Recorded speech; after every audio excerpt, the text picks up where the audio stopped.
ជំរាបសួរអ៊ំពូមីងនិងបងប្អូនទាំងអស់គ្នាថ្ងៃនេះក៏យើងមានមុខម្ហូបមួយមុខទៀតណាបងប្អូននេះគឺជាមុខម្ហូបសម្លម្ជូរគ្រឿងឆ្អឹងចំណីជ្រូកជាមួយនឹងបន្លែត្រកួនដាក់មកមានជាតិបងប្អូនហើយលាយជាមួយនឹងសាច់ជ្រូកបាទបន្ថែមនៅរសជាតិដើម្បីបង្កើននៅជាមួយនឹងក្លិនឈ្ងុយផងដែរហើយអ្វីដែលសំខាន់នោះគឺតិចនិចនៅក្នុងការចម្អិនណាឥឡូវយើងលាងសម្អាតត្រកួនរបស់យើងសិនមកត្រកួនរបស់យើងនេះយើងកាត់ជាកង់ប្រវែងមួយថ្នាំងដៃចេះណាបងប្អូនពេលដែលយើងញ៉ាំទៅមកល្មមមកសំគួរតែម្ដងហើយការលាងសម្អាតនេះត្រូវទៀតមកយើងលាងបានស្អាតល្អបាទ4ទៅ5ទឹកបងប្អូនគាត់ថា admin កាត់ត្រួសជូនត្រកែបងប្អូនយើងឯងតែបើសាច់លាងវិញ4ទៅ5ទឹកដើម្បីសម្អាតត្រកួនរបស់យើងនឹងឲ្យវាច្រាស់ដីបានល្អណាមួយពេលយើងញ៉ាំទៅគឺថាពេញមាត់តែម្ដងណាឥឡូវនេះគឺយើងលាងសម្អាតជាមួយនឹងប្រភេទកូរសក្រីរួមជាមួយនឹងម្ទេសបាទលាងសម្អាតទៅដើម្បីយើងយកមកបុកគ្រឿងទៅមានរសជាតិក្លិនឡើងឈ្ងុយតែម្ដង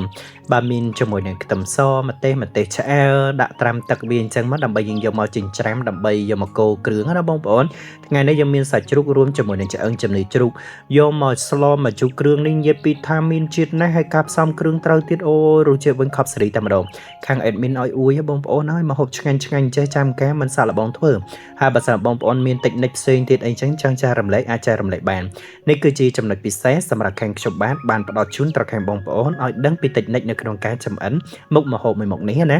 បាទថ្ងៃនេះក៏បិទរៀងរិលបន្តិចទេបងប្អូនអរគុណបាទហើយសម្រាប់ឆ្អឹងចំណីជ្រូកនេះគឺយើងប្រើមកល្មមសំគួរបានជាមួយនឹងសាច់ជ្រូកលាយអញ្ចឹងទៅបាទហើយពេលដែលយើងញ៉ាំទៅមានជាតិណាបងប្អូនអញ្ចឹងធ្វើតាម admin នៅក្នុងការបង្ហាញជូនប្រិមិត្តបងប្អូនទាំងអស់នឹងបានមកហូបឆ្ងាញ់ហើយសាកល្បងបានទស្សនាហើយយើងសាក់ធ្វើមើលរសជាតិមិនដែរដោយ admin នៅក្នុងការបរិយាយអត់ណូអរគុណឥឡូវនេះយើងកាត់ឆ្អឹងវាជាកង់សិនមកបាទព្រោះថាកាលណាដែលយើងកាត់ជាកង់មកល្មមសំគួរពេលដែលយើងយកទៅស្លទៅវាមានជាតិហើយវាល្មមពេលដែលយើងញ៉ាំបាទតែបើយើងដាក់ធំពេកក៏វាមិនកើតដែរព្រោះថាមាត់របស់យើងហ្នឹងមកល្មមអីចឹងណាបាទហើយថ្ងៃនេះក៏បិទរៀងរិលបន្តិចបងប្អូនហើយបានទស្សនាហើយលក្ខណៈមួយថារៀងតឹងបន្តិចណាអរគុណចឹងការចែករំលែកគឺជាតិចនិចមួយដ៏សំខាន់សម្រាប់ខាងបងប្អូនដែលគាត់និយមនៅក្នុងការធ្វើមុខម្ហូបជាពិសេសអ្នកដែលគាត់ស្រឡាញ់ផ្នែកធ្វើមុខម្ហូបផ្ទាល់តែម្ដងអញ្ចឹងអ៊ំពូមីងក៏ដូចជាខាងបងប្អូនដែលមិនទាន់យល់បាទតាក់ទងទៅលើរបៀបនៅក្នុងការធ្វើម្ហូបទេបាទទាញទៅទូរស័ព្ទដៃមក search បាទពី channel Dara Cooking មកបាទឃើញមុខម្ហូបយ៉ាងសម្បូរបែបតែម្ដងព្រោះថាខាងខ្ញុំបាទសឹងក៏ថាគ្រប់មុខម្ហូបនៅក្នុងការចែករំលែកណាហើយក៏សក្តិនេះគឺយើងហាន់វាជាបន្ទះស្ដើងអញ្ចឹងដើម្បីយើងយកមកបុកទៅវាស្រួលនៅក្នុងការបុកម៉ត់ល្អហើយពេលដែលយើងយកទៅបុកទៅវាមានជាមួយនឹងក្លិនឡើងឈ្ងុយតែម្ដងមកអ៊ំពូមីងដែលគាត់ចូលចិត្តលក្ខណៈបុកគ្រឿងបុកខ្លួនឯងចឹងមានជាតិតែបើយើងទៅទិញនៅទីផ្សារតែម្ដងអត់សូវឈ្ងុយទេបាទអញ្ចឹងរៀងស្កាត់គេបុកឲ្យរៀងអត់សូវម៉ត់ណាបាទតែសម្រាប់ខាង admin នេះគឺថាបុកវាមកម៉ត់មកឆ្ងាញ់តែម្ដងណាហើយក្លិនវាឡើងឈ្ងុយដាក់ល្មៀតដាក់ខ្ទឹមសចឹងមកហើយជាមួយនឹងម្ទេសឆ្អែលដែលយើងបានត្រាំទឹកអំបិញមិញហ្នឹងយកមកចិញ្ច្រាំប្រើជាមួយនឹងប្រហុកក្លិនឈ្ងុយចឹងណាបងប្អូនអញ្ចឹងសម្លម្ជូរគ្រឿងបងប្អូនដឹងស្រាប់ហើយកូរគ្រឿងបានដាច់បានលក្ខណៈមួយថាឈ្ងុយល្អសម្លរបស់យើងញ៉ាំទៅប្រកាសជាមានជាតិណាការបុកគ្រឿងបុកតាមសន្ទុះឲ្យបងប្អូនចាប់ផ្ដើមម៉ត់ចេះយើងដាក់នៅជាមួយនឹងល្មៀតដាក់ជាមួយនឹងខ្ទឹមសបុកតាមសន្ទុះក្រោយទៀតហ្នឹងគឺលក្ខណៈមួយថែមមកល្មមហ្មងបាទមកលក្ខណៈមួយម៉ត់ណាបាទអញ្ចឹងគឺថាបុកធ្វើម៉េចបុកតតែម៉ត់មើលតែម៉ត់ឲ្យមកល្មមសំគួរអីហើយគឺយើងទុកមួយលើសិនទៅបងប្អូនគ្រឿងផ្សំនៅមានច្រើនទៀតដើម្បីយកមកធ្វើសម្លមុខនេះព្រោះថាគ្រឿងផ្សំត្រូវប្រើច្រើនបន្តិចណាបាទសម្លម្ជូរគ្រឿងស៊ីគ្រឿងដូចសម្លការីដែរណាបងប្អូនគាត់ថាគ្រឿងវាខុសគ្នាបន្តិចតួចអីចឹងណាបន្លែខុសគ្នាដែរបាទសម្រាប់សម្លម្ជូរគ្រឿងបន្លែតិចជាងការីច្រើនមុខណាបាទឥឡូវនេះគឺយើងចិញ្ច្រាំប្រហុកសិនមកប្រហុកដាក់មកចាស់ដៃបងប្អូនដាក់មកក្លិនឈ្ងុយតែម្ដងមកយើងញ៉ាំទៅមានរសជាតិបាទធ្វើតាម admin នៅក្នុងការបរិយាយបងប្អូនហើយមកហូបនេះមានរសជាតិឆ្ងាញ់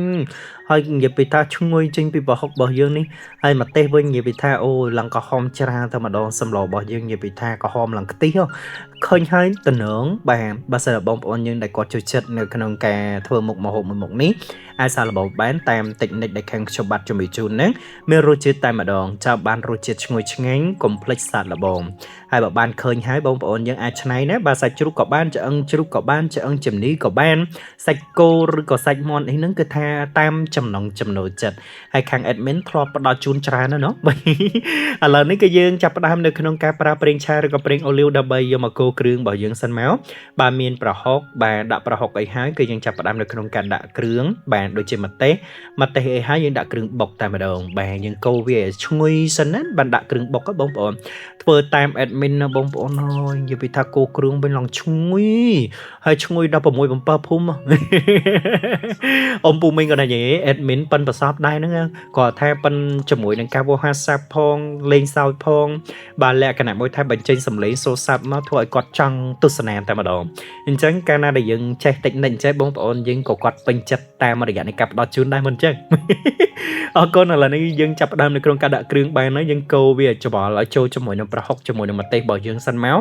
កូរវាតតែវាឡើងក្រហមព្រឹងណាបងប្អូនបាទទៅយើងដាក់ឆ្អឹងជ្រូកចូលធ្វើតាម admin ណាបងប្អូនហើយម្ហូបនេះឆ្ងាញ់ណាស់ហើយផ្សំគ្រឿងមានតែស្ករប៊ីចេងអំបិលបាទតាមចំណង់ចំណូលចិត្តភ្លក់មើលមកឆ្ងាញ់អីចឹងណាមកជូរបងប្អូនប្រើអំបិលទុំក៏បានប្រើសណ្ដាន់ក៏បានដែរធ្វើតែតាមខាងខ្ញុំបាទជំរាបជូនណារសជាតិវិញឆ្ងាញ់ណាបងប្អូនហើយមើលអ៊ំពុំមីងខ្លះដែលគាត់ចូលចិត្តបាទកុំភ្លេចទេខ្ទិះដូងដាក់បង្កើនដល់ក្លិនឈ្ងុយប្រើខ្ទិះដើមហើយបើបងប្អូនយើងដាក់កាន់តែច្រើនឈ្ងុយតែបើសិនបងប្អូនយើងដែលគាត់ចាញ់ក្លិនដូងមិនបាច់ដាក់ទេបាទធ្វើតាមចំណង់ចំណូលចិត្តអីចឹងណាបាទមើលតាម admin នៅក្នុងការបរិយាទៅហើយសាច់ជ្រូកនេះគឺយើងយកទៅស្រុះបន្តិចបងប្អូនដើម្បីបំបត្តិក្លិនហើយបើបងប្អូនយើងមិនចង់ស្រុះក៏បានធ្វើតាម admin នៅក្នុងការបង្ហាញក៏បានដែរហើយមួយវិញទៀតសោតអូយតំណងខាងខ្ញុំបាទឃើញហើយលក្ខណៈមួយថាចង់ញ៉ាំតែម្ដងហើយបើសិនជាខាងពុកម៉ែបងប្អូនក៏ដូចជាខាងលោកនាងដែលគាត់ឃើញពីការរៀបចំតាំងពីគ្រឿងស្លបាទតាក់ទងទៅលើគ្រឿងទេសបាទជាមួយនឹងគ្រឿងផ្សំជាមួយនឹងសម្លម្ជូរគ្រឿងនេះមើលទៅវាលក្ខណៈមួយថាច្រើនដែរប៉ុន្តែរសជាតិវិញអូយឆ្ងាញ់ខ្លាំងណាស់បងប្អូនអើយកូរទៅកូរមកមើលតែវារៀងដាច់ទឹកប៉ុណ្ណេះណាបងប្អូនបាទបន្ថែមគ្រឿងមកមានស្ករមានអំបិលមានប៊ីចេងដាក់តាមចំណង់ចំណូលចិត្តចេញក្លិនឈ្ងុយបាទតែមកស្ទុះទៀតមកយើងចាក់ទឹករំងាស់បានហើយធ្វើតាម admin នៅក្នុងការបរិយាយមើលបាទម្ហូបរបស់យើងនិយាយពីថាមានជាតិកូរទៅកូរមកអញ្ចឹងណាវាសពគ្រឿងបាទហើយណាមួយវាដាច់ទឹកប្រៃផងពេលដែលដាច់ទឹកប្រៃល្អញ៉ាំទៅមានជាតិឆ្ងាញ់ក្លិនឈ្ងុយគួរឲ្យចង់ញ៉ាំតែម្ដងណាបងប្អូនធ្វើតាម admin នៅក្នុងការបរិយាយឲ្យបងប្អូនបានម្ហូបឆ្ងាញ់ប្រចាំថ្ងៃខ្ទិះដូងគឺយើងដាក់បន្ថែមទៀតមកបាទកូរវាកុំឲ្យវាខ្លោចទេបងប្អូនដាក់វាហ្នឹងដើម្បីកុំឲ្យខ្លោចបានទេបងប្អូនកូរទៅកូរមកអញ្ចឹងណាមើលទៅវាមកល្មមសងគួរអីហើយបងប្អូនយើងចង់ចាក់ទឹកតែម្ដងក៏បានឬក៏ទុកឲ្យវាដាច់ទឹកបន្តិចក៏បានដែរធ្វើតាមខាងខ្ញុំបាទជំរាបជូននេះបងប្អូនបានម្ហូបឆ្ងាញ់ទទួលបានរសជាតិលក្ខណៈមួយថាក្លិនឡើងឈ្ងុយប៉ុន្តែគឺយើងដាក់ទឹកបានទេវាលក្ខណៈភក់ហ្នឹងបងប្អូនរំងាស់វាតតែវាឡើងពុះក្រុចក្រាក់តតែសាច់ជ្រូករបស់យើងឆ្អិនអីចឹងទៅយើងនៅក្នុងការផ្សំជាមួយនឹងបន្លែតកួនណាបងប្អូនធ្វើទៅតាម admin នៅក្នុងការបរិយាយបងប្អូនបានម្ហូបឆ្ងាញ់តែម្ដងមើលតែយើងដាក់ទឹកហើយតែមកស្ទុះក្រោយមកហ្នឹងឡើងពុះក្រុចក្រាក់និយាយពីថាលឿនណាស់សម្លរបស់យើងហ្នឹងក្លិនវិញឡើងឈ្ងុយហើយពណ៌វិញឡើងអូយមកទៅតំណមែនទេណាបងប្អូនគាត់លក្ខណៈមួយថាឃើញហើយគួរចង់ញ៉ាំតែម្ដងពណ៌វាចេញពីម្ទេសឆ្អើរដែលគេហៅថាម្ទេសដែលយើងបានត្រាំទឹកយកមកចិញ្ច្រាំមកបាញ់ណាមើលប៉ុណ្ណេះយើងដាក់តកួនបានទេបងប្អូនដាក់តកួនមកតែមកសបកហ្នឹងតកួនរបស់យើងចាប់ផ្ដើមសពប់គឺឆ្អិនហើយបងតែមកជូរចូលរួចជាការស្រេចហ្នឹងសម្លមកជូរតិចភ្លេចមកជូរតែបើតែភ្លេចមកជូរបាត់រសជាតិទេបងប្អូន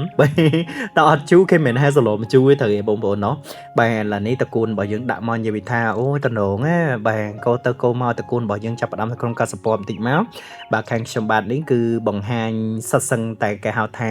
អស់ទៅលើនៃតិចនិចនៅក្នុងការចំអិនណាបាទព្រោះថាធ្វើម៉េចឲ្យខាងបងប្អូនយើងគាត់យល់បាទសាច់របស់យើងក៏ឆ្អិនល្អតកួនរបស់យើងដាក់តែមកសបកមកសពប់បាទមកទៅសពប់មកល្មមមកតកួនរបស់យើងផុយឌូដាក់ចានញ៉ាំហើយបាទបងប្អូនណាខ្លះដែលគាត់ចង់ញ៉ាំបាទមក